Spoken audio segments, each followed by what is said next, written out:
Welcome back to Simply Satisfied. I am your host, Greg, and today I am joined by a very special guest. Her name is Phyllis Leavitt, and she's coming on to tell us a little bit about herself, a little bit about her story, a little bit about a lot of her spiritual journey and the transformations she's gone through. And really, Phyllis is going to get into it, and we're going to let her get into it. So, welcome to the show, Phyllis.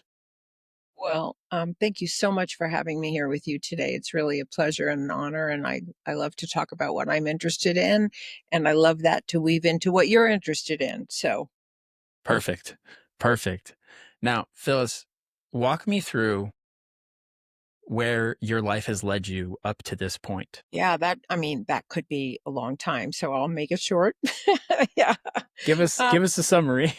Yeah, I'll give you a summary. So, I grew up in a middle class neighborhood in New Jersey, and I think everything kind of looked okay from the outside, but it actually wasn't okay on the inside. And I had some very significant childhood trauma behind closed doors when I was little that I buried. I completely did not, I think my psyche was overwhelmed and just couldn't keep it in consciousness, but it colored the rest of my life. And I found myself feeling very alone, very different from everybody else, not knowing kind of what was wrong with me, not being able to figure that out. Nobody talked about psychology in those days. Nobody talked about family dynamics.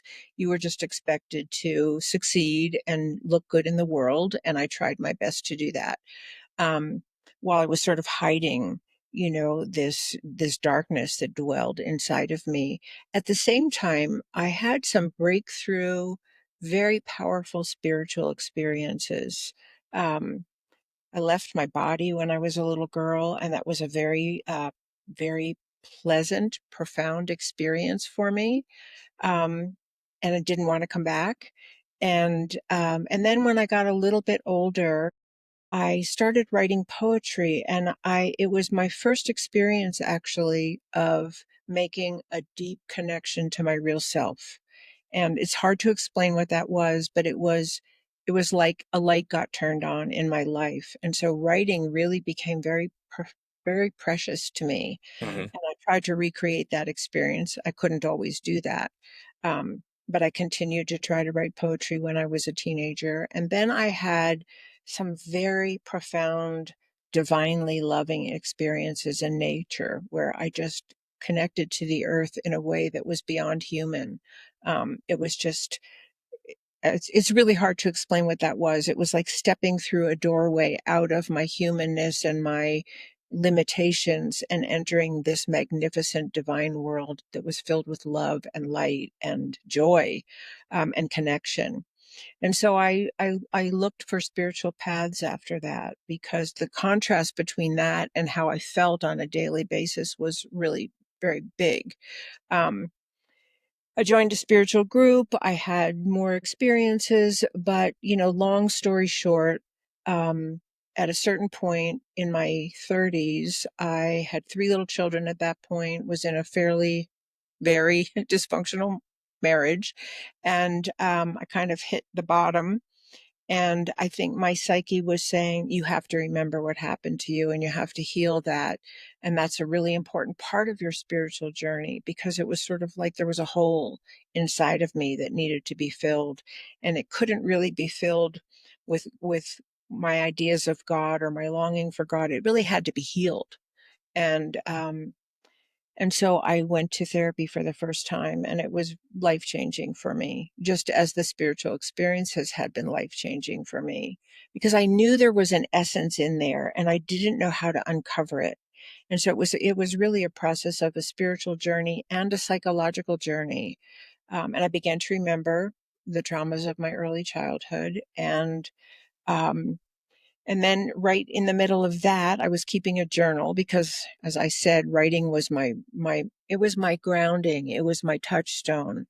And I was keeping a journal and I thought, if I ever make it through this, I'm going to write a book about my healing journey. And little did I know that that actually wasn't exactly what I was going to write, or at least not the way I thought, because I had read lots of books about people who had been abused and had gone through trauma and recovered their lives. And that's kind of what I thought I would be doing if I could. But right in the middle of that journal writing process, I started to hear a divine presence speaking to me about what my soul was doing here in the body of Phyllis and the experiences of Phyllis, and really what all our souls are doing here. That we're, I mean, I can say it in a nutshell, but I wrote 2 books about a lot of those messages, and I have not written all of them by any means. That was the kind of the beginning. But in a nutshell, it's like we're here to make a journey from darkness to light. That we come cloaked in an ego consciousness. We take on certain limiting values and beliefs about ourselves, and sometimes have very limiting experiences. And our journey here is to work our way through that, the layers of what has covered over our deepest, most beautiful, essential self, our soul, however, a person calls that, and be a participant in the evolution of consciousness for the human race. That's what I was told. Other people may receive other kinds of guidance, and I don't pretend like there's one size fits all. That's just really what I got. Um, and it was just absolutely life-changing, because that presence that spoke to me, and all I had to do was ask a question, and I would hear this download of information that I had never heard before anywhere. Mhm. Um, that presence was so divinely loving and so wise, and never in all my years of doing that journal writing has there ever been one moment of judgment of me. It was always, what is there to learn from what you've experienced? What is there to uncover? What needs to be unstuck so that you can fulfill your greatest human and soul potential here on the earth? Um, and the psychology piece just wove into that, because for me, that healing of the wounding that I had received, which many of us have, I mean, most people have in some way or another on a continuum of not so bad to terrible, um, is part of the human experience. And in if when it's unhealed, I think it taints the way we perceive our spiritual life. Um, and I can talk more about that, but that's kind of it in a nutshell. So here I am today. I became a psychotherapist after I went to therapy, and I'm just recently retired, and I've just, done that kind of work for years. I've done past life regressions with people. I've done chakra work with people. I was taught all about the chakras. And so for me, those worlds are really combined in a way that I think many people don't really put them together. They see spirituality and our psyches as very separate, when I think what we're actually in need of as a human race is to be able to put these pieces back together. Yeah, and I totally agree with that last point you just said. Is a lot of people kind of think spirituality is like woo woo, Right. Right. and the more that comes out about tying the psychology and the psyche to spirituality, I like I notice it in generations above me that are like, oh, they don't know what they're talking about, and I'm like, I'm pretty sure the doctors know what they're talking about. But so you went through this journey yourself, and then you decided to help other people with it. Yeah, I mean, mostly in my work as a psychotherapist, I stuck with psychotherapy, because if someone didn't come to me for something else, then it felt like an invasion to do something else. But if there was an opening, or if there was, if the person shared on a more spiritual level themselves, then I would, take advantage of that opportunity if they were open to it. I'm not a proselytizer. you know like, I'm really a writer, so so I Yeah, like to write my thoughts and my experiences and share them in that way. And certainly if someone wants to do that kind of work, I'd love to do it. But I'm not a guru. I'm an ordinary person. I'm still on the journey. I will be for the rest of my life, and I like it that way, because I can't pretend that I'm perfected or an enlightened being. I'm just working on it. yeah. And sharing. So what are some of the things you notice in the world or the country having to do with people's spirituality or people's mental health? Yeah, well, it's huge. I mean, I think it's huge, and I'll start with the mental health part because that's the focus of my latest book, America in Therapy. What would it be like if America could come to therapy the way an individual or a family does?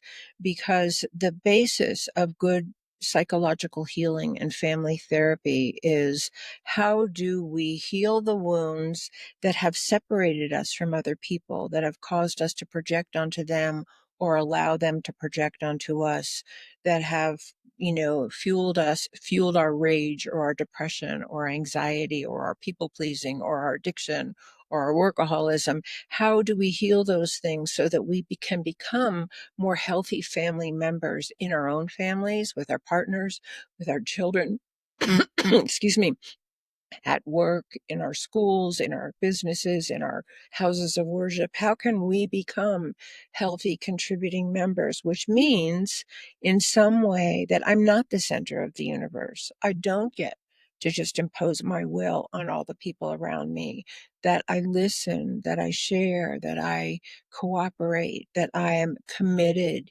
And this is a big one because as I'm talking, I think you can sort of hear the echoes of how this resounds on a national or international level, that I'm committed to working out my disagreements with you without violence, without Yeah. harm. And we are very far from that in what I call the family of America. We are not operating on the basis of what I have learned and experienced to be healthy family dynamics, where we really listen, we really love, we really support each other. We don't ostracize anyone, we don't discriminate, we provide for everyone. These are just the basics of a healthy family. We love, we care, we support, we value. And again, we're committed to nonviolence. And so I just took that lens and I expanded it to look at our country. And again, not for the purpose of shame and blame of anyone, but for the purpose of bringing a healing lens. What could we do to bring the best family dynamics to the family of America and the world? Um, and I think for many people, people feel like that's just not the way people are. It's too late. There's nothing I can do. But I don't really believe that there's nothing we can do. Each one of us can have a profound influence on the people around us by healing our own wounds and doing the best to manifest our own gifts and strengths, and encouraging others to be that way. So if we can do it on an individual level, why can't we do it on bigger levels? Is that is that where it starts? The individual level? I think it I think it starts on the individual level, because without the individual level, for the most part, we just repeat what we know. I mean, I think it's there's certainly people who have all alone broken the mold of very poor conditioning or abusive dynamics that they've suffered. There are many people who have broken that mold by themselves, but there are many more people who haven't. There are many more people who are unable to protect themselves as adults, or who become the victimizers as adults. And they're just playing out the programming automatically that they received. And instead of judging one another, I think we have to understand our psyches and understand that we need help. We need compassion. We need good role models. We need guidance, and we need limits and boundaries that are not abusive or hurtful. Okay. Um, yeah. And when did you come to this conclusion? When did you start having these thoughts as this is bigger than me? Yeah. I think where it first started was because my own journey was very painful. And I think it is for many people. I really went through like the dark night of the soul in my life. Maybe it wasn't as bad as yours, but for me, it was profound.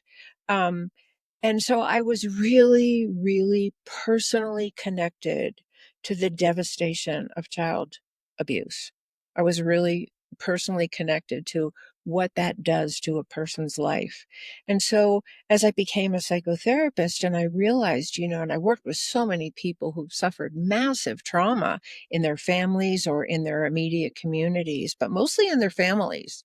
Hmm. Um, that I was just so attuned to that level of suffering, and how it's not what we manifest out of that is not the truth of who we are in our essence. It's an automatic unconscious reaction that we're just trying to survive the best we can, and with what we know. And sometimes it's not very good, and sometimes it's very self-harmful, and sometimes it's harmful to the people around us.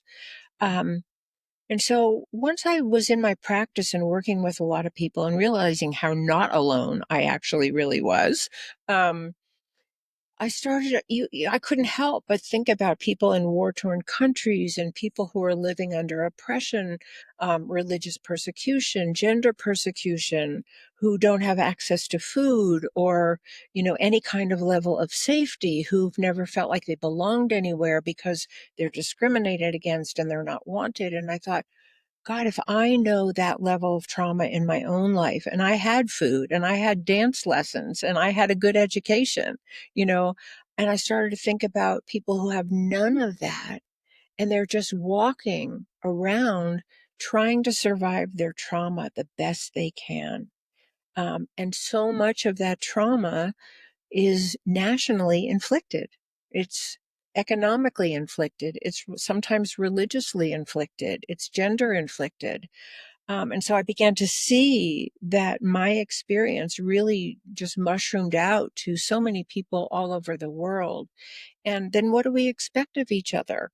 If one of the outcomes of being harmed by other people is to be rageful and to then do what was done to you to other people, which is one of the outcomes, um, then that explains some of the perpetuation of so much violence in the world. It explains why some people who froze in the face of abuse or mistreatment freeze again as adults, and they don't protect their children and they don't protect themselves, or they become complicit with the abuser because that's the way they think they can survive.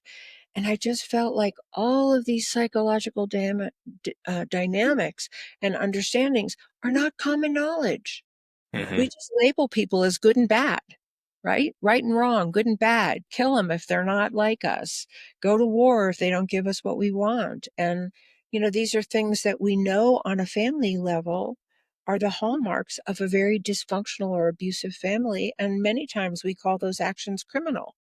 But on a national or international level, we don't call them criminal. And that gap is a mental health issue. Mm. Wow. And the gap that you're talking about, the mental health issue, what are some of the signs or what are some things that you see out of people, specific examples if you have them, that kind of like show that gap? Well, I think that the hallmark of the gap is that as larger institutions and as nations, we condone behaviors that we would call criminal if they were done to us. If someone put my child in a cage, I would say they were mentally ill, and that was a criminal action that they kidnapped my child. Um, or, I say, and I believe this, that war is actually premeditated murder. Who are the most of the people who die in a war? They're people who have nothing to do with it. They're just the bystanders of the war. Um, of course, there's the people who wage the war and send soldiers to war.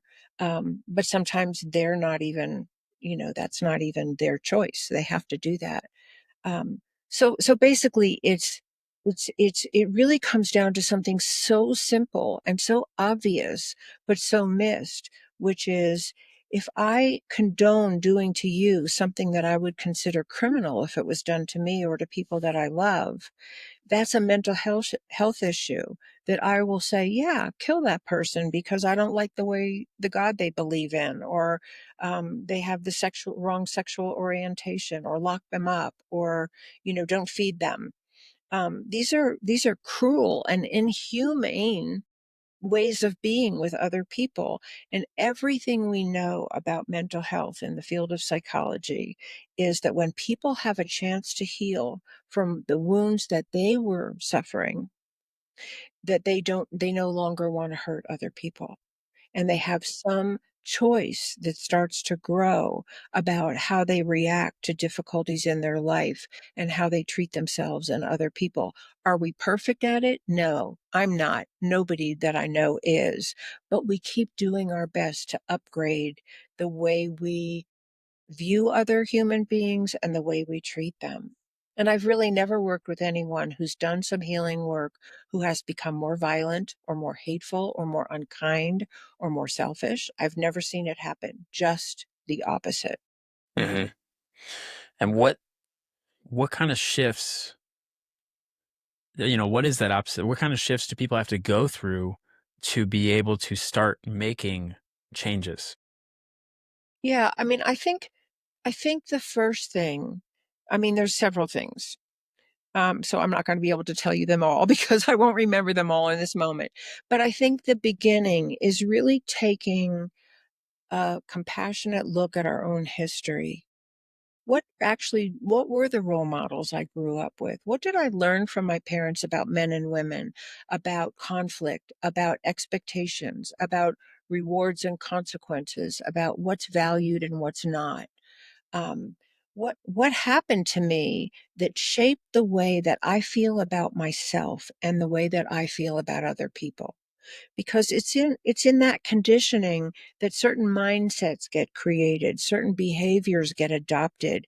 And for the most part, for most of us, we don't question that. I had a client who was brutally beaten as a child. And as he was telling me what his parents had done to him, he looked at me and he said, "But I deserved it. I was a really bad kid." And he believed that because that's the message he got. Mm. And it's not true. There's no human being, there's no child that deserves to be beaten. Children do things that they shouldn't do, but there's ways of dealing with their behavior that are firm and loving and kind and help them contain their most, um, aggressive or out of line behaviors. But we don't have to hurt their body or their spirit to do that. And I think as nations and as larger groups of people, we still believe that we have a right to hurt people if we don't like what they're doing. Hmm. And so where does it come in where, so, because you talk about people looking at their role models and what they learned was right or wrong, or what they learned was good and bad. And where does that fine line of looking back, like looking at yourself and looking at your role in society, where is that fine line between the two? Oh yeah, and what I had meant to add to your last question was it's the same for us as a country. We need to look at our history and really own it because it's for us as individuals and as a country, as countries or as large organizations. It's a little easier to talk about the ways that you feel people have transgressed against you. It's harder for us to talk about the things that we've done that have hurt other people. And most of us have both. Out of our wounding, out of our unconsciousness, we've projected negative things onto other people or rejected them or said hurtful things or maybe even been violent to them. And so, as a country, that is the beginning. The beginning is looking at our history. So many of the people that came here as original settlers, as most of us know, and certainly waves of immigrants coming later on, were fleeing persecution and starvation and poverty, Hmm. um, religious persecution. Not all of them. And then, of course, we have Black people brought here as slaves and who never had a chance to heal that trauma. And so we have to look at that if we want to begin to heal, because it's really, and so the next step after you kind of look at your history and what you learned from other people is to really examine what are the negative beliefs I took on about myself and therefore are project onto other people. When children are beaten or sexually molested or just ostracized because of the color of their skin, or hated in their classroom because they have a stutter, or whatever it is that happens to us from other people, we take on some negative belief about ourselves. I'm not worthy. I'm not lovable. I'm stupid. I'm ugly. I'm fat. I don't belong anywhere. My needs don't matter. What we take on a negative belief, and then we try to cope with that the best we can. Well, if I'm unlovable, then I'm just going to hide and retreat from people, or I'm going to start drinking to numb the pain, or I'm going to become so pleasing that I'll try to make everybody love me. We do the best we can to survive the negative things that we've come to believe. But in the best psychotherapy, what we understand is that those negative beliefs about ourselves are not true. No child is born unworthy or Mhm. unlovable or stupid or ugly. Um, we're born these innocent, beautiful, essential, divinely, and I believe divinely present little beings that then get written on by the things that we learn and that are role modeled for us. And the whole process of psychotherapy is peeling back those layers of negative belief and negative coping mechanisms so that our most essential self can be revealed to us and can flower in the world, which is really the greatest contribution. People are born with something that they have to give, and we unthinkingly cover it over. And that's what ego consciousness does. And what I learned on the spiritual level is that's not even wrong or bad. We took on this journey to go from the darkness of that separation consciousness and that judgment consciousness, and that acting out and acting in consciousness, or really the duality consciousness, good and evil, high and low, good and bad, men and versus women, right versus wrong, have versus have not, all of that. We took that on. What I was taught from my guidance was that we took that on. We chose to take that on to make this journey of reclaiming our true, enlightened, love filled, wise, divinely loving selves. Um, and so there's really no judgment. It's really, how do we work through that? And how do we help each other do that? Yeah. I like what you just added right at the end is how do we help each other do that? Yeah. But I think it starts with the how do we work through it, and then because you can't, got to put your oxygen mask on first. But Right. Right. um, I did have a question about the history, right? Looking at history, at what point is well? Let me rephrase. Is it beneficial to look at the history so that we don't repeat it? History repeats itself until you learn from it. Is it beneficial to look at the history so that we don't repeat it, but then to detach from that history so we can make new decisions? I think in a real healing process, and again, it's two steps forward, one step back a lot of the time. It's not like it's just a straight line to enlightenment, at least not for me and not for anybody I know. But I think that the more we recover our essential self, the less we do repeat. So there is a certain detachment from the past because we're no longer living it through like these automatic driven impulses from our unconscious, if that makes sense. um and I think that's the natural healing process, is that my past will always still have some impact on me, but more and more it's less of a depressing influence and more of a creation of compassion influence. Okay. And you talk a lot about compassion. Um, I was never one to have compassion until recently, for myself or for a lot of people. Um, and how would one go about learning compassion? When I first started therapy, and a lot of the work that I did was, because these memories of things that had happened to me as a child were starting to come to the surface. So I was very in touch with this little girl that was in me. And I hated her. I didn't like her. And I didn't want anything to do with her because she was just full of pain and tears and all the things that I was trying to get away from my whole Yeah. life. Um, And it was really in that therapy process of going deeply inside of her. What was happening in her when these things were happening? Who was she really? What did she come to believe about herself that was never true in the first place? And, I did a lot of hypnosis work. I did a lot of guided visualization work. I did a lot of inner child work. And through that process, which is, it's hard to explain how you get from A to Z in a short time, Yeah. but through that process of continuing to let her tell her story, which I had never done, um, really let her tell her story in the presence of someone who believed her and who cared. Um, that compassion began to grow. And now when I say, I looked at that little girl and I didn't like her, I can't even remember what that felt like. I know that that was how I felt, and I think that's why we run away from these painful parts of ourself, because they're uncomfortable, and they don't look good, they're messy. Hmm. Okay. And so you you mentioned inner child work. Listening to that story, something that I also recently learned, did a lot of that.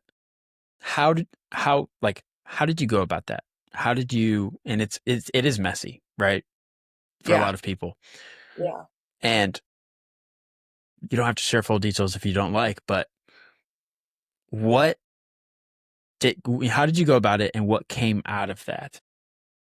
Well, I think what happened for me, and not everybody's process looks exactly the same, but I think that there are probably some common denominators that we share. Um, when you sort of start with what you're feeling in the present, I'm depressed. I feel like there's this essential self inside of me that can't come out. um, I don't feel lovable. I have a lot of judgment about my body, whatever it is that, I would say about myself in the present. Right. And then the process of therapy guides you back to the origins of when you first began to feel those feelings and think those thoughts and develop those beliefs. So the process takes you back into the originating experiences. And a good therapist, and there's lots of different ways of doing therapy. So I'm not defining that there's only one way, but I think basically a good therapist listens and encourages you to tell that story and listens with compassion, and wants you to be able to say the whole thing and kind of get it out, because for most people it's very stuck in there somewhere. I mean, I never said to anyone the things that came out of me in therapy, and I never cried the tears that came out of me in therapy with anyone or with myself even. So they created this environment of safety and non-judgment, and almost like they're rooting for me to get better. And that's one of the ways that we help each other, is that we create an environment of non-judgment and safety, and we're actually rooting for each other to reclaim our essential selves. Therapists aren't perfect either, but hopefully they have enough skill to stay on that track. So once I was able to do that, I could feel another part of me beginning to open, which was, I call it my essential self. I felt like I made, contact with my soul, or whatever you call that part of you. It doesn't have to have the same name for everybody, but I think it's our essence. It's who we were before we were written on by any of our, difficult experiences. Um, and so that part of me began to have a presence in my life. And the more I felt that, the more I wanted that. And then the more I had the ability to, I'm thinking of this moment where I was sitting at my kitchen counter, and I was really going through it with the memories in therapy. And I was having a massive amount of panic just sitting at my kitchen counter. And I remembered, what I was working on, and I remembered myself, and I told myself, I'm just going to breathe through this. I'm not going to fight it. I'm not going to put it down. I'm not going to try to block it out. I'm just going to breathe my way through these really intense feelings. And I would never have been able to do that, in the past, until I started to work on this and began to access some of my more, some of my strength and some of my capacity to endure. And I breathed my way through it. And I did that myself, and I think we grow more and more capacity then to deal with our own stress and our own pain, and the challenges that will inevitably come to us in our lives from relationship and other people and the environment and the government and our jobs and whatever, you know? Yeah. Now, I have two questions. I don't know which one I should go with first, but we'll do both of them. But um, how do we? I'm gonna backtrack on what you said a little bit. How do we create that environment of non-judgment, of nonviolence, of open, open environment where people can be themselves? Well, let me just start by saying I think it's probably one of the hardest things for people to do. So I'm not pretending when I say what works that it's just easy and you just flip a switch and Yeah. all of a sudden, violence disappears and compassion, grows a tree in your front yard. I think it's very hard for us. I think most of us grew up in a win-lose paradigm where we're taught to win the argument, beat out somebody for the job, get the most money, shine in the classroom, all those things. And I think we're very much taught that some people are evil and some people are good, and then we have a right to hate. So it's a lot of conditioning that really needs to be undone.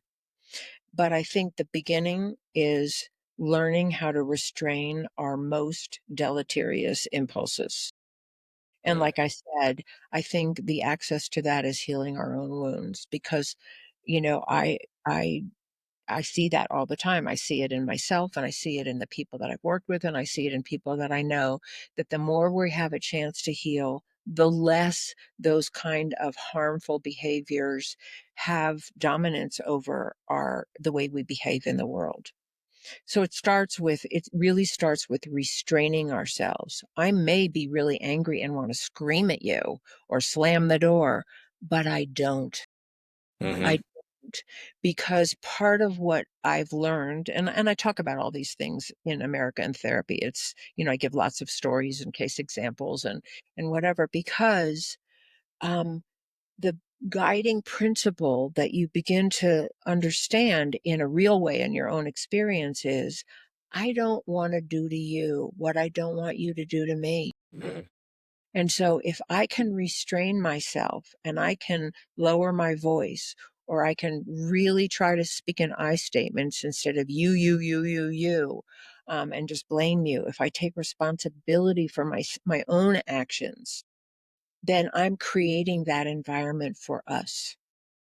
And, I don't know if you've had this experience, but you probably have, that when you're able to do that, most often the other person meets you there because you've taken the fight out of it. And again, sometimes you have to, have your bad moment before you pull yourself back and restrain yourself and come back to center. And that's okay. That might be as good as it gets for us human beings. Yeah. Now, my second question, you kind of answered a little bit, but we're going to dive even deeper on it. On the quest to change the world, I spent years as a personal trainer. I spent years as a habit coach, a nutrition coach. I've worked with people who had discipline. I've worked with people who their willpower was questioned. And I grew up in the social media age, and Right. I understand the science behind dopamine and the science behind, psychology, and I've studied all of that, right? And one of the biggest things I notice is it gets hard for people and they stop. And I had to sit down. I had to learn breath work the hard way. I had to learn meditation the hard way. I had to learn journaling the hard way, because I didn't want to do it. Now, I think of myself as a pretty disciplined person with a lot of willpower. What do you think how would you go about changing the world? How would you help people who are like, this is too hard? This healing is too hard. This journaling is too hard. I don't want to do this. I'll just stay the way I am. Right. And I think that is a very human response because it is hard work. And it's sort of like the salmon swimming upstream. You're going against the current of your automatic unconscious conditioning. And so it takes consciousness sometimes and deliberate effort and awareness and perseverance. And sometimes we give in to the resistance for sure. One thing that I would say as a kind of a frame around that picture is that many of us, and maybe most of us, and I say this without criticism because it was true for me, we don't actually really commit to swimming upstream and against that current until it's bad enough, Mm, until we're in so much pain that the pain really outweighs the effort that it takes to move against those unconscious, patterns of behavior that don't serve us. And I think that we are at that tipping point as humanity. We are causing so much pain and suffering. We are destroying our habitat. We have created weapons of mass destruction that could take out the human race and many other life forms. And I think we have to feel that pain and stop numbing ourselves out. Um, I think that's just one piece of it. The other piece is, and I think, maybe that's sort of the pain as the prod, part of it. But the other part of it is, I think that as people do the healing work, the benefits begin to outweigh that resistance. It's like I really see the changes that happen in my marriage now when I come back to myself and I be the person that I want my husband to be, that I be how to him how I want him to be to me. And there's just nothing like that. And so the more that we practice those things and can enjoy the actual benefit to ourselves, the more there's like a positive impulse. Pain is the negative impulse. That I say that pain pushes us away from itself and love calls us toward itself. mhm. And I think for most people, it's probably a combination right now. Okay. I like that.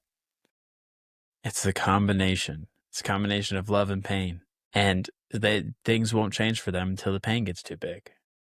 I think that's just pretty much the way we are. And I really hope that it doesn't stay that way. And that's actually my prayer for the human race, because the level of pain that we're capable of perpetrating on one another is, many people cannot recover from. They can't recover from, and they don't have the opportunity to.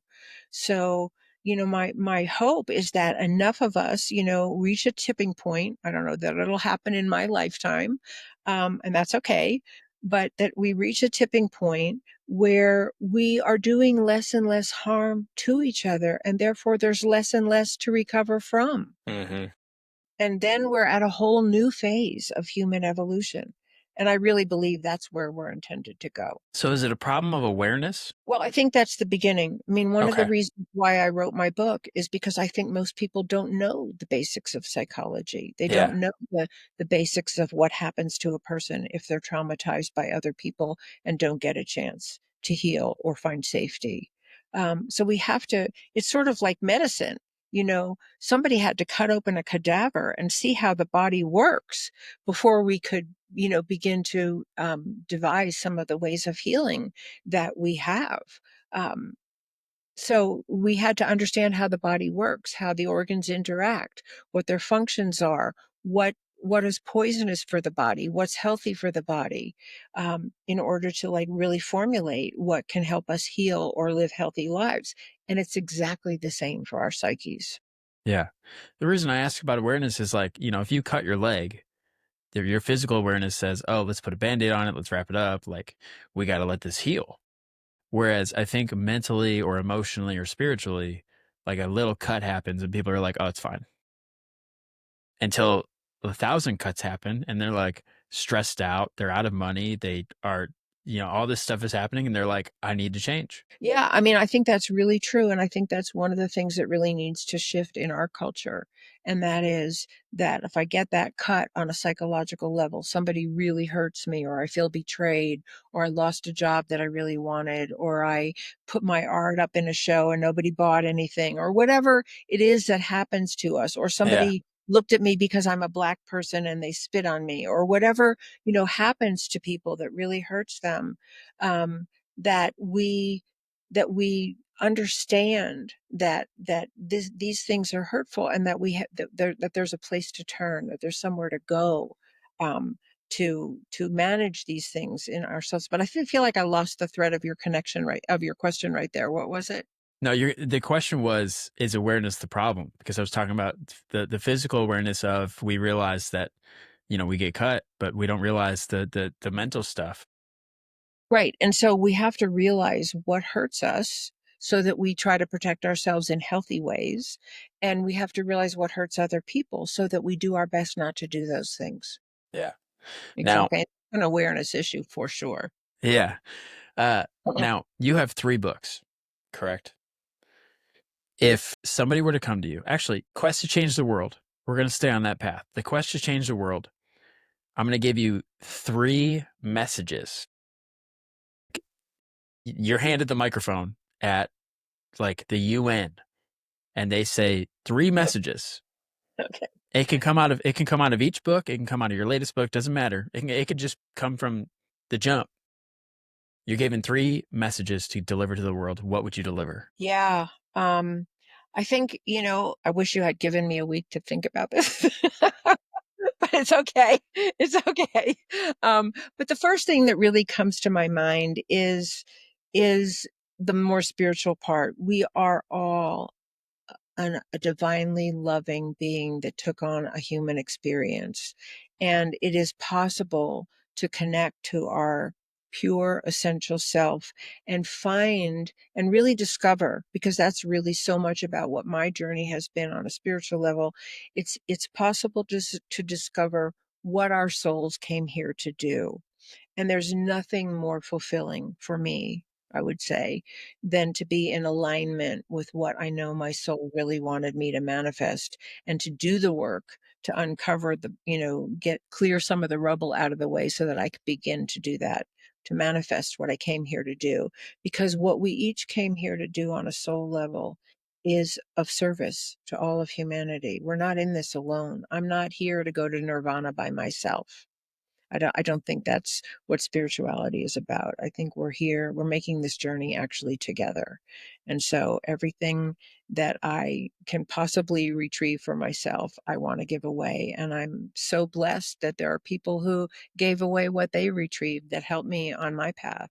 So that would be the first thing I say, that we each have an essential self. You have a right to get to do the work, to ask for help, to find the resources, to uncover that part of yourself, and to believe in it, and to know that it's there. And then I would say, a psychological piece on top of that. And I believe the person that I heard say this was a man named Brian Stevenson, who works with people who were incarcerated unjustly. But I think he works in the criminal justice system. And I believe this is what he said. I hope I'm quoting him correctly. He said, and he tells this to people, you are not the worst thing that has ever happened to you, and you are not the worst thing you've ever done.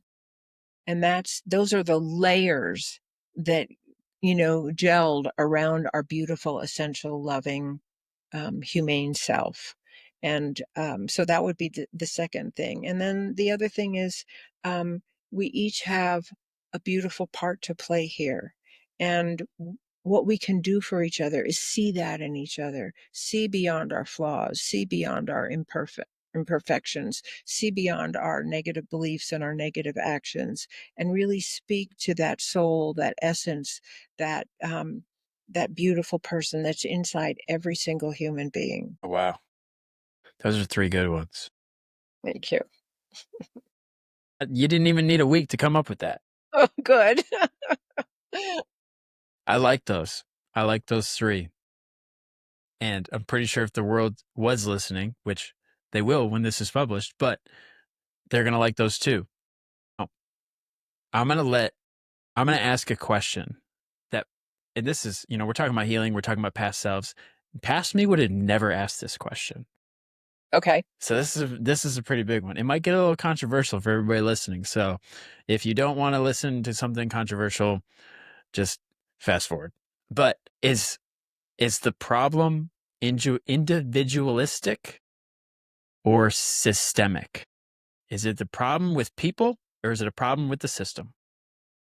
So I love that question because the way that I frame that in my book and the way that I see it in today's world, and I'm talking really about, 2025 here on the earth today, I believe that you can't separate those two. I really think that they are intertwined, and that's why we have to look at the individual and the system both and try to heal both. How The do you do? system the system is made up of individuals. If the individuals aren't healthy, if they have terrible role models, they're going to bring that to the systems they create. If the systems and the people in power are role modeling and making policies that are harmful to masses of people, then the individuals are impacted by that. And today those things are really hand in glove. And that's why I wrote America in Therapy, because I look at America as a family. And I take family dynamics and I look at our country through that lens, because what applies to us as individuals who all come from families and operate in some kind of family system, um, it mushrooms out to the way that we formulate our larger family systems. And if we look at what's happening in America today, then, I think for many people anyway, and some people may not agree with me, and that's fine. I think we're operating on a highly dysfunctional family systems model as a country, and it's hurting us as individuals. And that hurt is being reflected back into the larger family systems that we all depend on. Wow. I could definitely see that. I could definitely see that kind of broken family dynamic. Do you think it's gotten worse over history? I think I'm not a great historian, so I probably have the exposure to history that most of us have. Um, But what I would say is, I think that there were cultures that were enlightened, and there were cultures that were very warlike and very exploitive and very, invested in domination and submission. There were cultures that were, male dominated. There were cultures that were female dominated. There were cultures that were really invested in art and beauty and, in the intellect. And I think that all of those things have existed. They all actually exist now. There are, countless people that we'll never hear about who are doing magnificent things, who are generous and kind and philanthropic and helping marginalized people and creating programs for people in prison. And, we could go on with the wonderful things that human beings are doing. But one of the reasons why I think we've reached a tipping point and why it's different than past any other time in past history that I'm aware of, and there may have been times pre whatever we know that were like this, but today we have the power to destroy life on this planet with our ill mental health. And I don't think we've ever faced that as a major confrontation and hopefully turning point. Hopefully a turning point for sure. Cause I mean, I watched, have you ever seen the movie Idiocracy? I don't think so, but the name is familiar, but I'll have to look it up. Tell me about it. The first time I ever saw it, I was a little kid. My dad was like, "You got to watch this movie," and I was like, "Okay." He's like, "Because this is where society's going." And then I watched it again at about 22 with some friends, and they were all like, "Wow!" Because I told them the exact same thing. I was like, "Oh, yeah, this is where society's going." Blah blah blah. And then I watched it again like a year or so ago with some other friends, some other people, and everyone was like, "This is kind of like every year it gets more and more towards this movie." But anyway, so the government takes two very average people in like the year 2000 or 2005 or something, somewhere in the 2000s, take two average people that will never be missed. And they are like, "Oh, we're going to put you in cryogenic chambers for a year. and then see what happens a year from now, see how much has changed, blah, blah, blah. And the operation gets shut down and they end up being like frozen in time for like 1,000 years. And they come out of their cryogenic chambers and they're like the smartest people on the planet. Like everybody is super just, using swear words every other word. Uh, they're watering their plants with like Gatorade. They call it like some weird, but they're like, oh yeah, because it's got electrolytes. I think it's like Bronno water or something, or Bronno. Uh, but they're like, oh yeah, we water our plants with this because it's got electrolytes. And I remember a few years ago in the fitness world when everybody was like, tell your clients to stop drinking water and drink electrolytes and drink Gatorade and drink Powerade. And I was like, oh no, it's happening. Oh, um, right, but the reason I asked that is because every time that we have like these conversations of the system or um, people not creating that environment of openness or togetherness, or there's just a lot of diversity and violence and everything. I think of that movie. So go, definitely go check it out because it's a weird take, but it's also like I've watched it 3 or 4 times, and every single time I'm like, I can think of a specific example that's very much like this movie. So right. And there's a lot of evidence to support what you're talking about. I mean, things are not going that well, you know, on a lot of levels for the human race. I think in America for sure, but for the human race in general. And, a body can be mostly healthy, but if there's a cancerous tumor in it, it can take the body out. And I think that's kind of what we're looking at with the decline in our mental wellness, um, in the human race in America, that there are lots of healthy people doing amazing things, but the dysfunction and the level of abuse that is empowered can take the body out.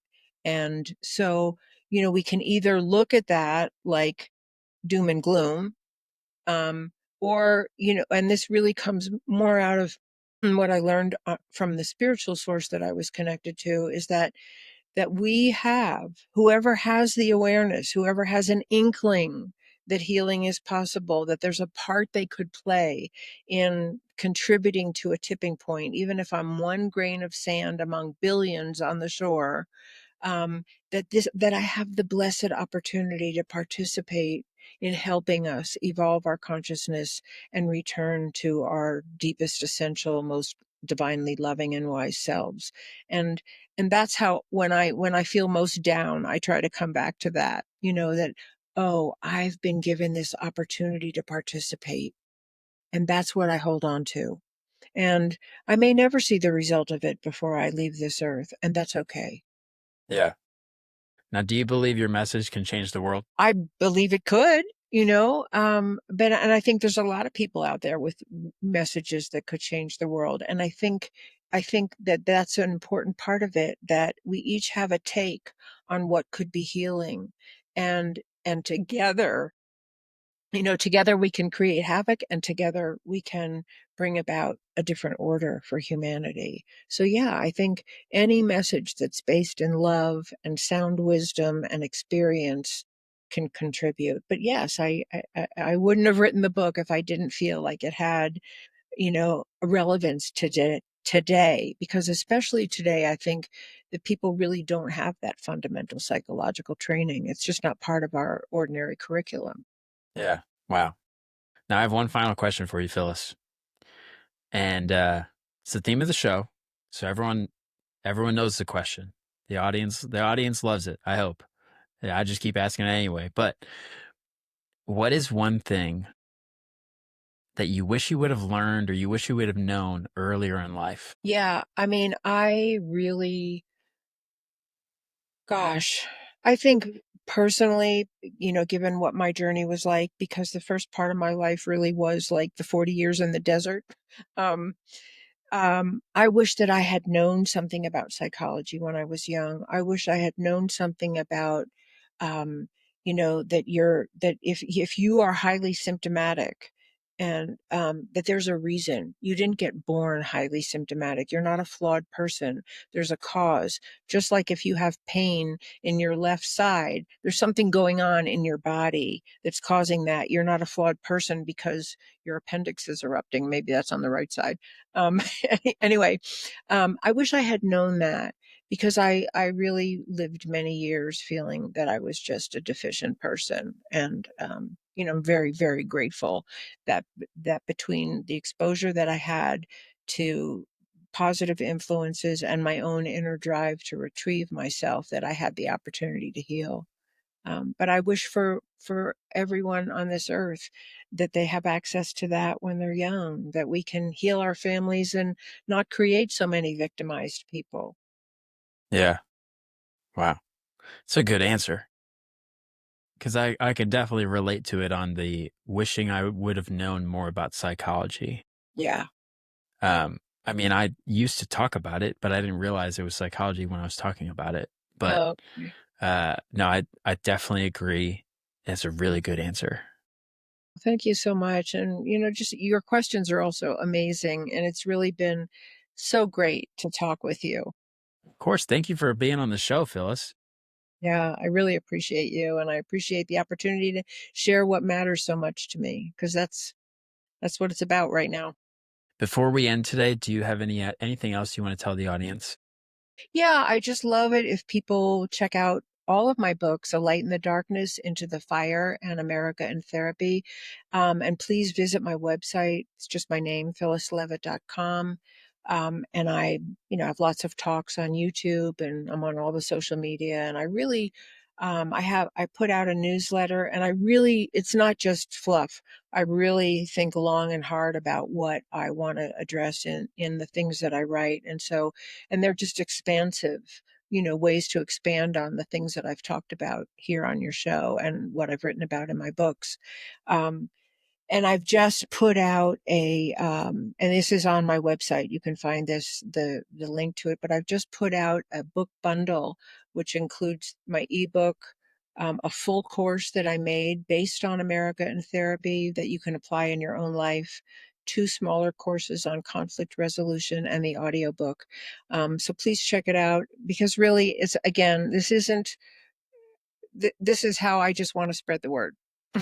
Awesome. Awesome. For everybody listening, I'm going to put all of Phyllis's information in the show notes. So everything will be down linked below. Like she said, go find her on her website, find her on the social media. Um, I'm definitely going to go check it out. So that'll be Yeah. awesome. Phyllis, thank you again so much for being here. This has been really like I said earlier, I would not have gone down some of the roads that I went down today, but I'm glad I did. And I'm glad you did too. And thank you so much for being your authentic, wonderful self. Of course, of course.